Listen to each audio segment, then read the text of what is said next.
Good afternoon बच्चों, एक बार फिर से स्वागत है आपका अपने प्यारे से प्लेटफॉर्म कोटा केमिस्ट्री पे। And this is your Mohammad Aqib Hussain. बच्चों, आज हम डिस्कस करेंगे डिस्कवरी ऑफ न्यूट्रॉन्स के बारे में। प्रीवियस क्लास में हमने discovery of electrons and protons पढ़ लिया है, ठीक है। अब न्यूट्रॉन्स की डिस्कवरी वैसे तो कायदे से आपको एटॉमिक मॉडल के बाद में पढ़ानी चाहिए, क्योंकि न्यूट्रॉन्स की डिस्कवरी काफ़ी बाद में हुई थी।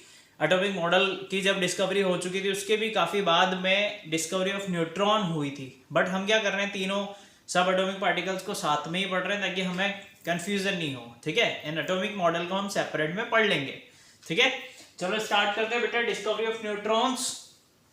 Are you ready? अच्छे से अपनी नोटबुक लेके बैठो और एक एक चीज नोट डाउन करना बेटा, बहुत इंपॉर्टेंट है। करते हैं स्टार्ट।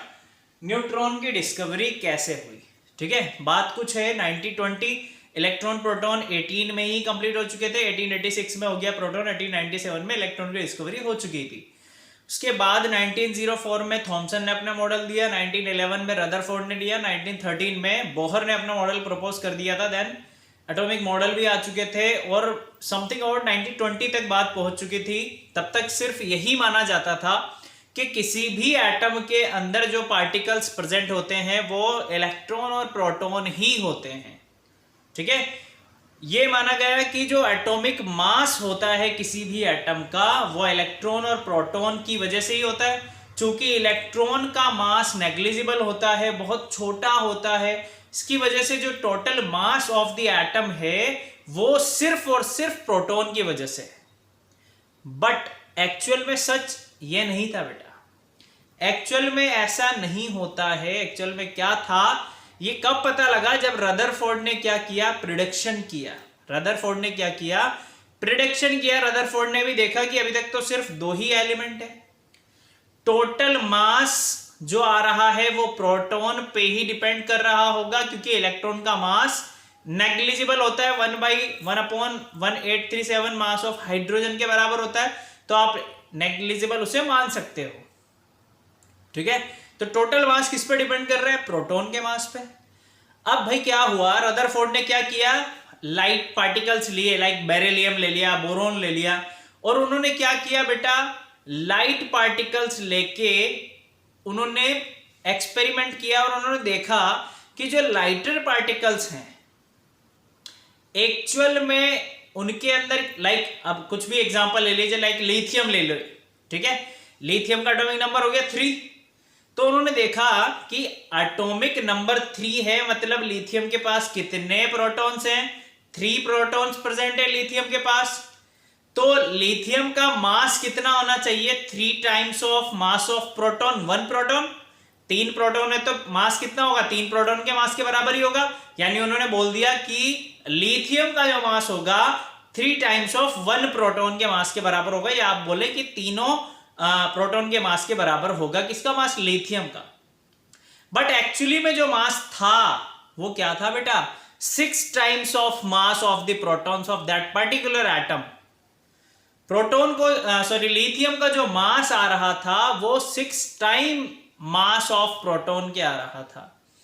तो रदरफोर्ड ने क्या प्रेडिक्शन किया कि प्रोटॉन के अलावा भी कुछ और पार्टिकल्स प्रेजेंट है एटम के अंदर जो क्या रखता है, सेम मास रखता है प्रोटॉन के बराबर, जिसका मास प्रोटॉन के मास के बराबर होता है और जो इलेक्ट्रिकली न्यूट्रल होता है। ये प्रेडिक्शन किया था रदरफोर्ड ने। बात समझ में आ गई आपको? बट अभी भी पूरी कहानी खत्म नहीं हुई थी बेटा। न्यूट्रॉन आया कहां से ये नहीं बताया। उन्होंने बोला कि प्रोटॉन के मास के बराबर कुछ और पार्टिकल्स भी प्रेजेंट होता है जिसका मास प्रोटॉन के मास के बराबर होता है और जो इलेक्ट्रिकली न्यूट्रल होता है। इतनी ही कहानी हमें बताई थी रदरफोर्ड ने। ये उन्होंने अपना प्रेडिक्शन दिया था लाइटर एलिमेंट्स लेके उन्होंने, है ना। हमने यहाँ पर लिखा हुआ है, बहुत अच्छे से लिखा हुआ है, देख लीजिए यहाँ तक, ठीक है। अपनी प्रॉब्लम उन्होंने, क्या प्रॉब्लम कब आई थी उन्होंने? अभी हमने आपको बताया कि जो एलिमेंट का मास आ रहा था वो प्रोटॉन के मास के बराबर आना चाहिए था, 3 प्रोटॉन के मास के। बट वो आ कितना रहा था? 6 time of the mass of 1 proton. तो उस प्रॉब्लम को सॉल्व करने के लिए उन्होंने क्या किया बेटा, प्रेडिक्शन किया कि presence of another type of particle which must be electrically neutral and has a mass almost equal to the mass of a proton, जिसका मास किसके बराबर है, प्रोटॉन के मास के बराबर है और इलेक्ट्रिकली न्यूट्रल है। ये रदरफोर्ड की डिस्कवरी थी, न्यूट्रॉन पे उन्होंने जो अपना प्रेडिक्शन दिया था। ठीक है, अब आते हैं मेन, जिसने मेन डिस्कवरी की है वो कौन थे? तो बेटा एग्जिस्टेंस ऑफ न्यूट्रॉन को बताने वाले साइंटिस्ट थे जेम्स चैडविक। कौन थे? जेम्स चैडविक, जिन्होंने 1932 में डिस्कवरी ऑफ न्यूट्रॉन की। एग्जैक्टली एग्जिस्टेंस ऑफ न्यूट्रॉन्स किसने बताया था? जेम्स चैडविक ने 1932 में एक एक्सपेरिमेंट किया। उन्होंने क्या किया बेटा? बॉम्बार्डमेंट कराया। किसका बॉम्बार्डमेंट कराया उन्होंने? देखो, उन्होंने लाइट एलिमेंट्स, कुछ लाइट एलिमेंट्स लिए उन्होंने, लाइक बेरिलियम, बोरॉन, और उसका बॉम्बार्डमेंट किसका कराया? उसके साथ उन्होंने very fast moving alpha particles, कौन से पार्टिकल्स? अल्फा पार्टिकल्स के साथ उन्होंने बॉम्बार्डमेंट करा दिया लाइट एलिमेंट्स का।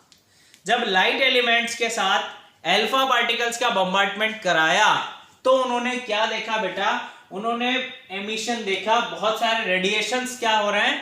एमिट हो रहा है, निकल रहा है बहुत सारा रेडिएशंस। ये देखिए इक्वेशन लिखी हुई है, ये बेरिलियम, ये अल्फा पार्टिकल है आपके पास, हीलियम को अल्फा पार्टिकल ये बोलते हैं।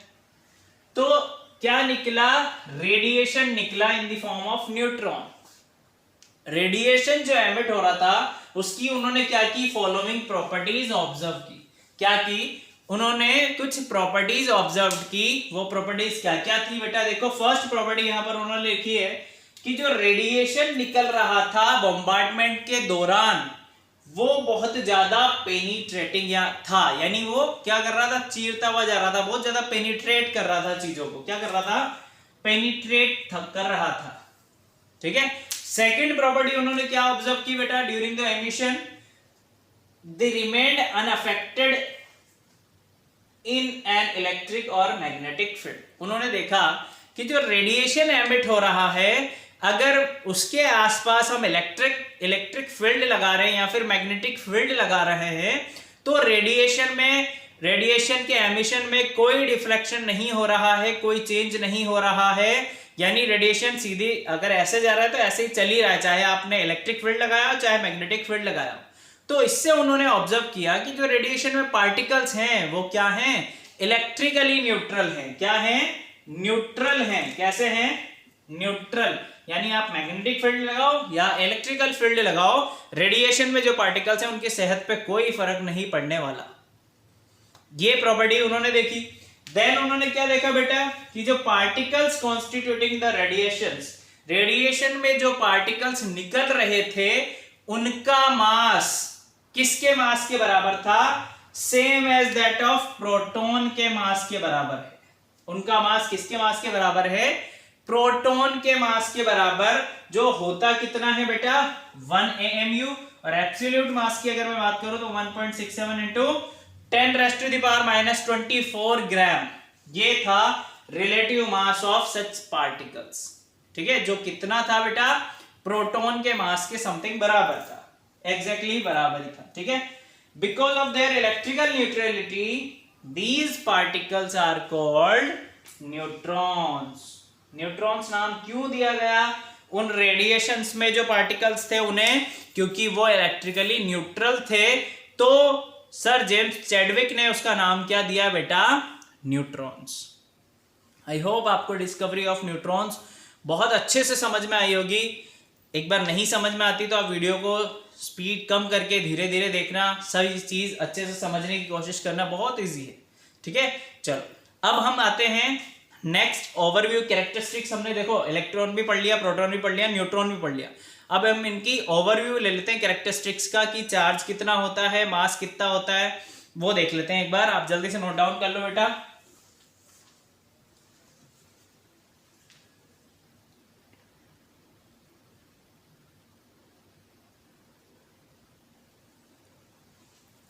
चलो बेटा कैरेक्टरिस्टिक्स की बात कर लेते हैं। देखो प्रॉपर्टीज हमने यहां पर लिखी हुई है। अब इलेक्ट्रॉन प्रोटॉन न्यूट्रॉन के अंदर ही प्रॉपर्टीज हम देखने वाले हैं किस तरीके से होती है। फर्स्ट ऑफ ऑल सिंबल की अगर मैं बात करूं तो सिंपली होता है बेटा E P and N। Simple अगर आपसे सिंबल पूछा जाए तो ये होता है, कहीं कहीं आपको ये भी मिल जाएगा देखने को -1 E, 0, ठीक है।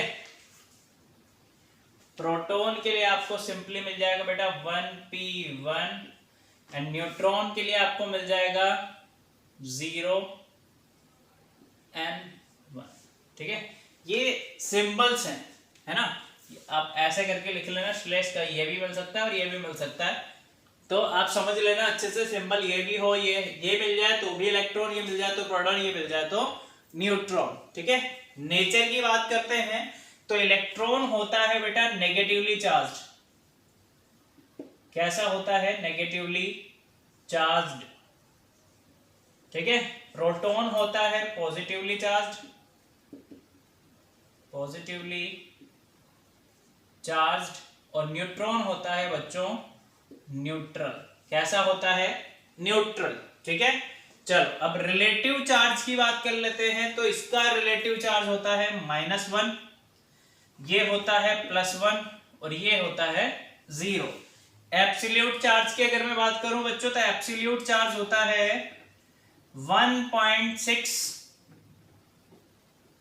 नहीं 1.6 नहीं होता है, हाँ सही है 1.6, 02 × 10⁻⁻19 कोलम, ये होता है इलेक्ट्रॉन का चार्ज। 1.602 × 10⁻⁻19 कोलम, ये होता है प्रोटॉन का चार्ज, और न्यूट्रॉन का चार्ज होता है 0, ठीक है। यहाँ माइनस लगाओगे तो इलेक्ट्रॉन, ये प्लस कर दोगे तो प्रोटॉन। माइनस प्लस ये शो करता है कि इलेक्ट्रॉन का है और ये प्रोटॉन का चार्ज है, बाकी चार्ज दोनों का सेम होता है, ठीक है। तभी हम कहते हैं कि वो क्या है? इलेक्ट्रिकली न्यूट्रल है। चलो अब रिलेटिव मास की बात मैं करूं बेटा, तो रिलेटिव मास होता है 1/1837 यूनिट, या फिर मास ऑफ हाइड्रोजन, हाइड्रोजन के मास के 1/1837 मास के बराबर होता है, ठीक है। ये होता है आपका 1 यूनिट, और ये होता है मास, ये भी 1 यूनिट होता है, क्योंकि प्रोटॉन के मास के बराबर होता है। अब एब्सोल्यूट मास की अगर मैं बात करूं तो एब्सोल्यूट मास होता है 9.109 into 10⁻⁻28 ग्राम, ठीक है। अगर किलोग्राम में आप बात करोगे तो ये हो जाएगा -31 kg। बात समझ में आ रही? इसकी बात कर लेते हैं तो ये होता है 1.67 × 10⁻⁻24 ग्राम, और ये भी होगा 1.67 × 10⁻⁻24 ग्राम। अगर किलोग्राम की बात होगी बच्चों तो माइनस में 3 और बढ़ जाएगा और ये सब केजी में कन्वर्ट हो जाएगा, यानी ये हो जाएगा 31, ये हो जाएगा -27, ये भी -27 एग्जैक्टली, ठीक है। तो ये है overall characteristics of electron, proton and neutron. हमने देख लिया, आपसे पूछ लिया जाता है कई बार कंपटीशन एग्जाम में डायरेक्टली कि रिलेटिव चार्ज ऑफ इलेक्ट्रॉन बताइए, या एब्सोल्यूट चार्ज ऑफ इलेक्ट्रॉन बताइए, या रिलेटिव मास ऑफ प्रोटॉन बताओ। तो अगर हमें ये पता है तो हम इजीली बता सकते हैं। एक इंपॉर्टेंट नोट है बेटा कि सिर्फ हाइड्रोजन को छोड़कर जितने भी एलिमेंट्स ये है या उनका एटम है, सब में न्यूट्रॉन पाया जाता है। But in case of hydrogen जो एटॉमिक मास होता है वो प्रोटॉन के मास के बराबर होता है, क्योंकि हाइड्रोजन में न्यूट्रॉन नहीं होता है। नोट डाल के अपने लिखा हुआ है, अब नोट डाउन कीजिए जल्दी से। देन हम मॉडल पढ़ते हैं।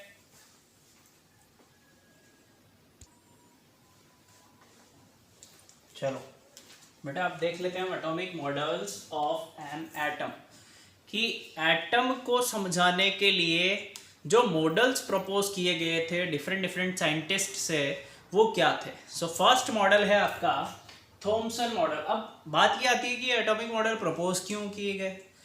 बेटा सब एटॉमिक पार्टिकल्स की डिस्कवरी तो हो चुकी थी, सबको पता लग गया इलेक्ट्रॉन प्रोटॉन न्यूट्रॉन होते हैं, बट ये होते कहाँ हैं एटम्स के अंदर, इनकी पर्टिकुलर प्लेस क्या होती है, कहाँ पर ये रिवॉल्व करते हैं, कहाँ पर प्रेजेंट होते हैं, इनका स्ट्रक्चर कैसा होगा।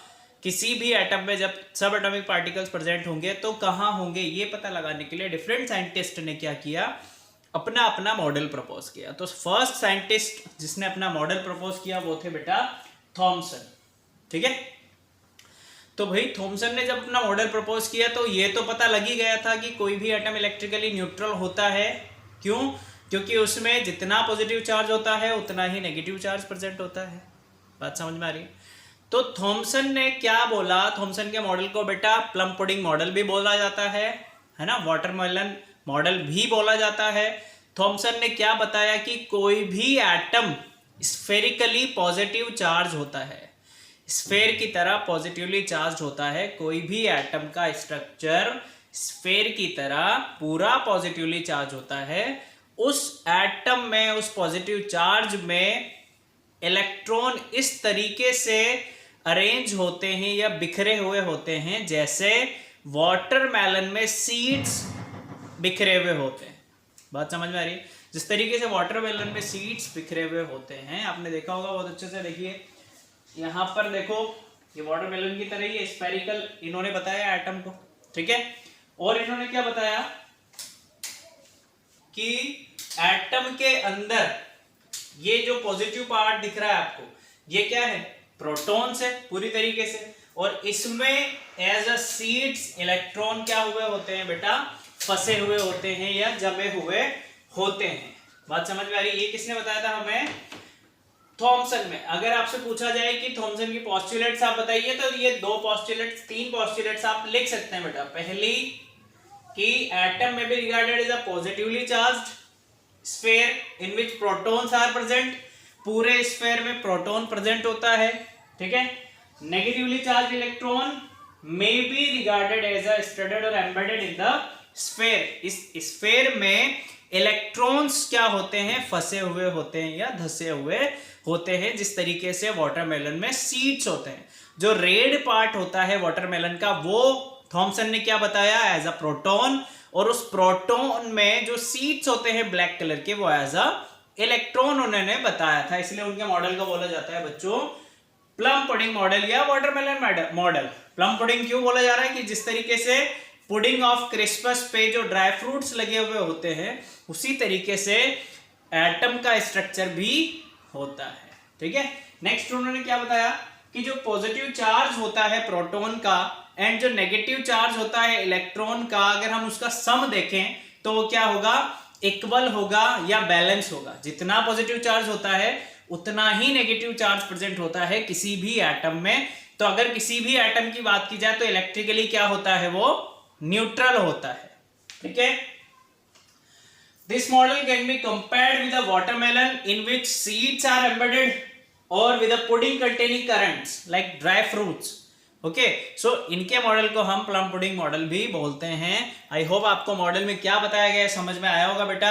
अब जो कुछ भी उन्होंने बताया ऐसा तो है नहीं सब कुछ कंप्लीट हो गया, इसके बाद कोई स्ट्रक्चर डिस्कवर नहीं हुआ।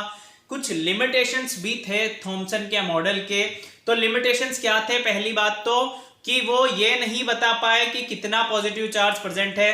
वो ये नहीं बता पाए न्यूक्लियस कहां पर होगा। न्यूक्लियस की तो उन्होंने बात ही नहीं की। उन्होंने बात की प्रोटॉन्स एंड न्यूट्रॉन्स की, प्रोटॉन्स एंड इलेक्ट्रॉन्स की।